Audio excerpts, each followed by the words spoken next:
நம்ம இன்னைக்கு என்ன பார்க்க போகிறோம்னா கேம் சேஞ்சர் திரைப்படத்தோட விமர்சனத்தை பற்றி தாங்க நம்ம பார்க்க போகிறோம். தற்போதைக்கு நீங்கள் பார்த்தீங்கன்னா கேம் சேஞ்சர் வெளியாகி 2வது நாள் அடி எடுத்து வச்சுருக்காங்க.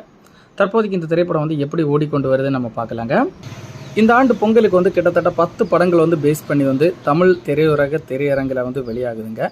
இந்த 10 படத்தில் அதிக எதிர்பார்ப்பில் வெளியாகக்கூடிய திரைப்படம் கேம் சேஞ்சர் திரைப்படம் தாங்க. கிட்டத்தட்ட 500 கோடி பட்ஜெட்டில் இந்த திரைப்படம் உருவாயிருக்குதுங்க.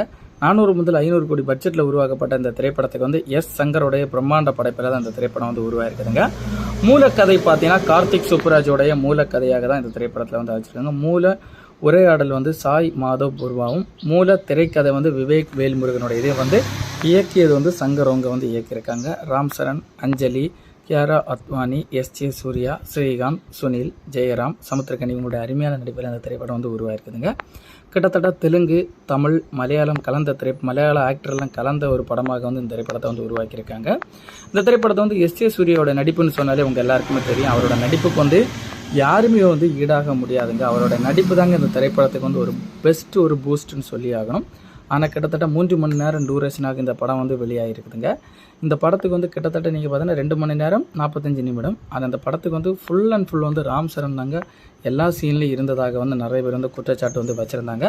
ராம் சரண் அப்பப்போ ஒரு சின்ன சீனில் வேறு ஆட்களை காட்டி அவரோட கான்செப்டில் மொத்தமாக இந்த படத்தை எடுக்கப்பட்டிருக்குன்னு சொல்லியிருக்காங்க. அரசியல் கலந்த வசனங்கள் இந்த திரைப்படத்தில் குறிப்பிட்டதாக கூறியிருக்காங்க. இந்த திரைப்படத்தோட இசையமைப்பு பார்த்தீங்கன்னா தமன் எஸ்ஸோடைய இசையமைப்பில் தான் இந்த திரைப்படம் உருவாயிருக்குது. இந்த பொங்கலுக்கு கேம் சேஞ்சர், பனங்கான், மதகஜராஜா, காதலிக்க நேரமில்லை, மெட்ராஸ்காரன், படைத்தலைவன், நேசிப்பாயா, 10 ஹவர்ஸ், சுமோ, தருணம் இந்த மாதிரிப்பட்ட எக்கச்சக்கமான திரைப்படங்கள் வெளியாகிற நிலையில் இந்த கேம் சேஞ்சர் திரைப்படத்துக்கு அதிக வரவேற்பு கிடைக்கும் அப்படின்னு சொல்லிட்டு அவங்க வெளியிட்டிருந்தாங்க. தற்போதைக்கு பெரிய எதிர்பார்ப்பு கிடைக்கப்படலைங்க. கேம் சேஞ்சரோட விமர்சனம் நீங்கள் பார்த்தீங்கன்னா கேம் சேஞ்சர் திரைப்படத்தோட விமர்சன ரீதியாக நீங்கள் பார்த்தீங்கன்னா ஃபஸ்ட் ஹாஃப் அந்த திரைப்படத்தில் சின்னதாக லேக் ஆகிற மாதிரி சொல்லியிருக்காங்க. அதாவது பெரிய லெவலுக்கு ஃபஸ்ட் ஹாஃப் பேசப்படலைங்க.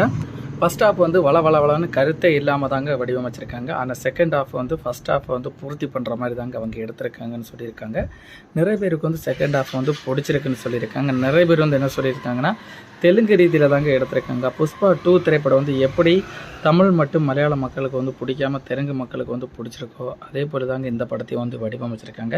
தமிழ் மக்களுக்குமே இந்த திரைப்படம் பிடிக்கிறதுக்கு வாய்ப்புகள் கிடையாதுன்னு சொல்லியிருக்காங்க. நிறைய பேர் தமிழ் ரீதியில் கலவையான விமர்சனத்தை தாங்க கேம் சேஞ்சர் திரைப்படம் முதல் நாளில் இருந்து பெற்றுக்கொண்டு வருது. மலையாள ரீதியிலுமே ஒரு கலவையான விமர்சனம் தாங்க. ஆனால் தெலுங்கு ரீதியில் நல்ல விமர்சனங்கள் முதல் நாளில் இருந்து கிடைக்கப்பெற்று வருதுங்க. அந்த ரீதியில் பார்க்கும்போது கேம் சேஞ்சர் திரைப்படம் இந்த ஆண்டு பொங்கலுக்கு வெளியாகி ஒரு கலவையான விமர்சனத்தை பெற்றுக்கொண்டு வர ஒரு திரைப்படம் தாங்க நம்ம சொல்லி ஆகணும். இந்த பொங்கலுக்கு அதிக எதிர்பார்ப்பில் நீங்கள் காத்துட்டு இருக்க படத்தை கமெண்டில் தெரிவிச்சுக்கோங்க.